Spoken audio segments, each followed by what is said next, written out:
आज ही Doubtnut app download करें। Doubtnut पर होगा अब आपके सभी मैथ्स, केमिस्ट्री, फिजिक्स और बायोलॉजी डाउट्स का सफाया। बस अपने क्वेश्चन की फोटो खींचो, उसे क्रॉप करो और तुरंत वीडियो सोल्यूशन पाओ। Download now. हेलो दोस्तों, आइए देखते हैं एक प्रश्न। बताइए कथन सत्य हैं या असत्य। जैसे पहला कथन दिया है कि सभी आयत जो हैं वो वर्ग होते हैं। अब देखिए यहाँ पर मैंने कुछ आयत और वर्ग बनाए हैं। ये आयत है और ये वर्ग है। तो इन्होंने कहा है कि सभी आयत वर्ग होते हैं। अब ये वाला जो आयत है ये आयत है और ये यहाँ पर वर्ग है। तो जबकि वर्ग में क्या होता है, वर्ग की चारों भुजाएं जो हैं वो आपस में बराबर होती हैं, जबकि आयत में आमने और सामने की भुजा बराबर होती है। जैसे इसके सामने की भुजा ये बराबर होगी और इस वाली भुजा के सामने की ये वाली भुजा बराबर होगी। तो सभी आयत जो हैं वो वर्ग नहीं होते। इसलिए ये वाला जो, और ये कह रहे हैं कि सभी आयत वर्ग होते हैं, तो ये वाला कथन क्या हो जाएगा, असत्य हो जाएगा। ठीक है। अब दूसरा कथन देखते हैं। दूसरे में क्या कह रहे हैं, सभी समचतुर्भुज समांतर चतुर्भुज होते हैं। अब देखिए समचतुर्भुज पहले समझिए। समचतुर्भुज एक ऐसा चतुर्भुज होता है, जैसे मैंने यहाँ पर बनाया है ये समचतुर्भुज, जिसकी आमने सामने की भुजाएं क्या होती हैं, समांतर होती हैं। ये वाली भुजा जो है वो इसके समांतर है और ये वाली जो भुजा है वो इसके समांतर है, और जिसकी सारी भुजाएं आपस में बराबर भी होती हैं। जैसे ए बी जो है वो सी डी के बराबर है, सी डी बराबर है ए डी के और ए डी बराबर है बी सी के। तो ये चारों भुजाएं आपस में इसकी बराबर भी हैं और एक दूसरे की, और जो सामने आमने की भुजाएं हैं वो समांतर भी हैं। तो इसलिए ये वाला कथन बिल्कुल सत्य है। ठीक है। क्यों? क्योंकि एक समांतर समचतुर्भुज जो होता है वो समांतर चतुर्भुज तो होता ही है। ठीक है। बस उसमें खासियत ये हो जाती है कि इसकी भुजाएं भी आपस में बराबर हो जाती हैं। ठीक है। अब देखते हैं तीसरा कथन। तीसरे में क्या कह रहे हैं, सी सभी वर्ग जो हैं वो समचतुर्भुज और आयत होते हैं। अब देखिए सभी वर्ग जो हैं वो समचतुर्भुज होते हैं। तो वर्ग समचतुर्भुज होता है, बिल्कुल होता है। क्यों? क्योंकि देखिए इस वर्ग में ये जो ये वाली भुजा है इसके समांतर है और जो ये वाली भुजा है इसके समांतर है। ठीक है। और एक बात आपको पता ही है कि वर्ग की चारों भुजाएं जो हैं वो आपस में बराबर होती हैं। तो ये तो बात सत्य है। और आयत मतलब सभी वर्ग जो हैं वो आयत होते हैं, तो ये बात भी सत्य है।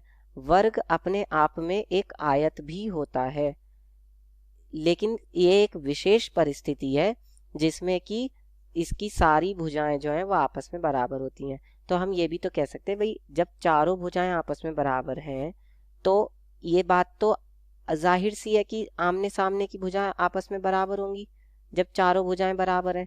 तो और आयत की यही तो शर्त होती है कि उसकी आमने सामने की भुजाएं बराबर होती हैं। तो ये वाला कथन भी क्या हो जाएगा, सत्य हो जाएगा। ठीक है। चलिए अब देखते हैं सभी वर्ग समांतर चतुर्भुज नहीं होते। चौथे में क्या कह रहे हैं, सभी वर्ग समांतर चतुर्भुज नहीं होते। देखिए ये बात बिल्कुल असत्य है, क्योंकि समांतर चतुर्भुज की शर्त क्या होती है, ये मैंने जैसे एक समांतर चतुर्भुज बनाया है, तो इस समांतर चतुर्भुज की क्या शर्त होती है कि इसकी आमने और सामने की भुजाएं एक दूसरे के समांतर होती हैं। जबकि वर्ग में भी ऐसा होता है कि वर्ग की जो आमने सामने की भुजाएं हैं, जैसे मैंने यहाँ कह दिया ए बी सी डी, तो यहाँ पर क्या है कि ए बी समांतर है सी डी के और बी सी समांतर है ए डी के। तो इसलिए वर्ग तो एक समांतर चतुर्भुज होता है और ये मना कर रहे हैं कि नहीं होता, तो इसलिए ये झूठ बोल रहे हैं, यानी ये बात असत्य है। ठीक है। चलिए अब देखते हैं अगला भाग। अगले भाग में क्या कहा इन्होंने कि ई सभी पतंगे समचतुर्भुज होती हैं। देखिए ये बात कुछ के लिए ठीक है और कुछ के लिए गलत है। क्यों? क्योंकि पतंग किस रूप में होती है, इस रूप में होती है। ठीक है। हालांकि कुछ पतंगे इस रूप में होती हैं कि भाई वो एक समचतुर्भुज, मतलब इनकी सारी भुजाएं बराबर होती हैं और एक दूसरे के मतलब सामने आमने की भुजाएं समांतर होती हैं और सारी आपस में बराबर होती हैं। केवल आमने सामने की भुजाएं समांतर होती हैं और सारी भुजाएं आपस में बराबर होती हैं, तब जाके ये एक पतंग होती है। लेकिन यहाँ पर क्या है कि ये सिर्फ एक विशेष परिस्थिति के लिए है, सभी पतंगे समचतुर्भुज नहीं होती। तो इसलिए ये वाला कथन क्या हो जाएगा, ये कथन आपका असत्य हो जाएगा। ठीक है, चलिए अब देखते हैं अगला कथन। अगला कथन क्या है, एफ, सभी समचतुर्भुज समलंब होते हैं। अब समचतुर्भुज की क्या शर्त है कि समचतुर्भुज में सारी जो भुजाएं हैं वो बराबर होती हैं, जबकि समलंब चतुर्भुज में ऐसा हो सकता है कि कोई एक दो भुजाएं बराबर ना हो। जैसे देखिए ये वाली भुजा इसके बराबर ही नहीं है और ना ही समांतर है, जबकि समलंब में क्या होता है, केवल दो भुजाएं समांतर होती हैं। तो ये हो गई, और ये कोई ज़रूरी नहीं है कि इसमें ये दोनों भुजाएं बराबर होंगी, जबकि समचतुर्भुज में चारों भुजाएं आपस में बराबर होती हैं और आमने सामने की भुजाएं समांतर भी होती हैं। यहाँ पर ये दोनों भुजाएं समांतर तो हैं, परंतु ये दोनों भुजाएं समांतर नहीं हैं। तो इसलिए जो ये वाला कथन है ये भी क्या है, असत्य है। अब देखते हैं सबसे लास्ट वाला कथन कि क्या सभी वर्ग समलंब होते हैं। अब देखिए हमारे पास एक वर्ग है, ठीक है, तो वर्ग क्या एक समलंब चतुर्भुज होता है? जी बिल्कुल होता है। क्यों?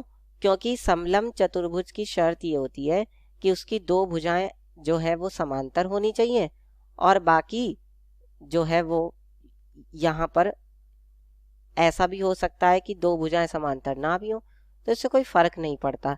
लेकिन वर्ग में तो चारों ही भुजाएं क्या होती हैं, बराबर होती हैं और एक दूसरे के समांतर भी होती हैं। तो इसलिए हर एक वर्ग समलंब होता है।